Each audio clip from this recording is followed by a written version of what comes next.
Well, we had a wonderful presentations, and I think what you guys are all missing is that we didn't have interaction, and I'm sure some of you are feeling bad about it.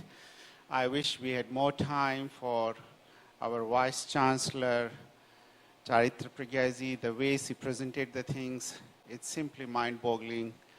Now, the point which I'm trying to make today is that tomorrow, I propose that we would have a substantial portion without speeches. Is that a good idea?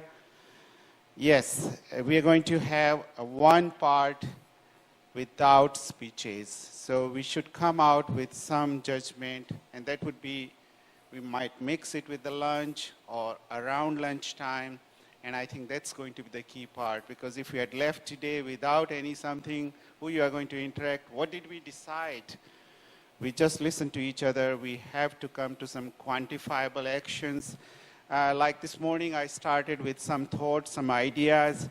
I saw our friend Gordon from Houston. He already made few ideas. I welcome it. Thank you very much. This is the point. We would take it further.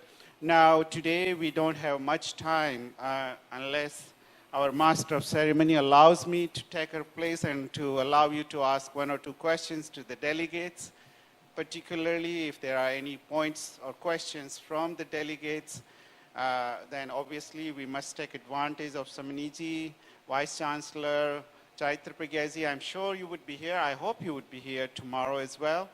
Please don't leave.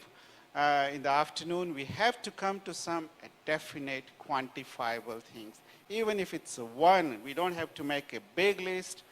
One conclusion that would lead to some definite understanding. You may call it declaration or commitment or understanding or promise. We have to come a quantifiable, definite conclusion. Well, before I conclude, I would hand over the mic to our elegant, beautiful, extremely well done work, Ms. Shivani. Thank you very much. You kept us all riveted. We really appreciate your work. Thank you very much.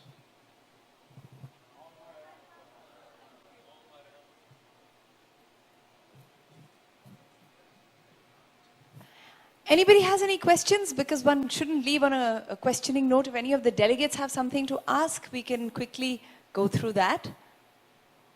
Otherwise, yes.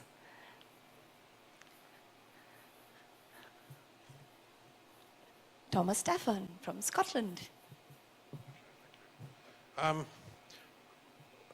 This is just a question of clarification. The talk we had from the UN was very impressive with the Declaration of Human Rights from our Turkish American friend. Thank you. But one of the speakers earlier today, I think I recall, said that Jainism doesn't recognize the notion of human rights. So my first question is, who was it who said that? Was it Shivani? Somebody said that statement. Was it you? Ah. So could you clarify what you meant by that? And it seems to me that the UN Declaration of Human Rights is kind of like an Anuvrat declaration on a global level. Isn't there some way of marrying up the Western notion of human rights? I believe that was drafted by H.G. Wells, among other people, with the Anuvrat concept of vows. Maybe the Anuvrat idea is more a declaration of human duties. And I know that a professor of philosophy at Rajasthan University did a PhD on the history of the notion of human rights in Western philosophy. And she says that in Indian thought, they focus more on duties. And it seems to me that we in the West have lost something by only focusing on rights. We've become a very contentious society in which everybody's screaming for their rights, but nobody really talks about their duties. So maybe we need to marry the two up. But could you just clarify what you meant by Jainism doesn't recognize human rights? I just referred to the code, the international code, which says non-intervention at all means. And as you know, the argument currently en vogue in politics is that in international relations, that if some extreme evil is happening somewhere, that overrules the principle of non-intervention, the Wilson doctrine, as it were.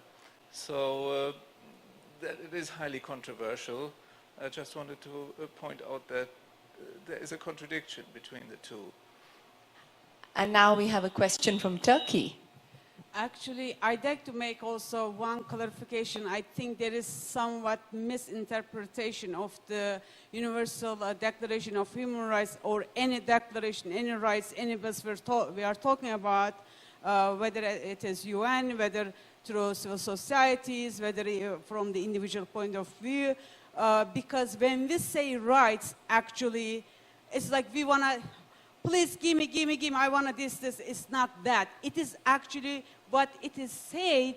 We are reminding, demanding who have the power, who have the capacity, who have been shaping human history today, yesterday, for tomorrow. So these rights, making them or asking them to keep their promise, to remind them they must meet with their obligations. When I refer 1945 Universal Declaration of Human Rights and 2000 Millennium Development Goals, now literally 17 goals are defined for 2030.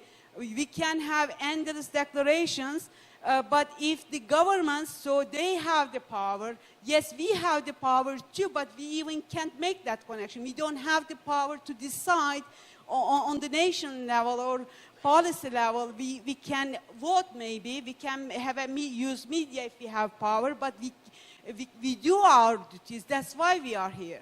But we shouldn't mix that. That is the demand from the governments, or who has the power deciding on behalf of either regional, local, international, and global level.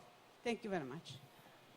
Thank you, and I see that Samani ji has a point to make. I just want to clarify what it has been said, that International Code of the Conduct, which Professor Peter has pointed out. Actually, the meaning and the sense of Acharya Sri Tulsi was, if there is an interference with country to country, mostly it's because of their own advantages and benefit, they interfere with them. They interfere for economic benefits, they interfere for their different kinds of advantages which they get through by their other countries. So that was his sense was. It was not that some could be, if evil things are happening and you are not intervening with them.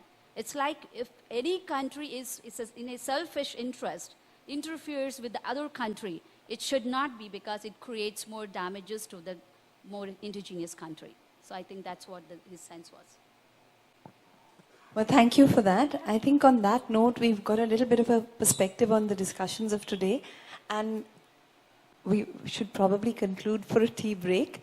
Before we conclude, I'm so happy to see hands up at the back, young people full of questions. It's so important, and I hope you're going to continue questioning and find the answers. Well, right now you can have discussions in the tea break. Tomorrow in that 1 hour session, we'll have more time allocated. But it's lovely to see your hands go up, really. Because if it all just went over the head, then nobody would be interested. The fact that people are really wanting to question and have this interaction is highly appreciated. And I hope that continues for tomorrow.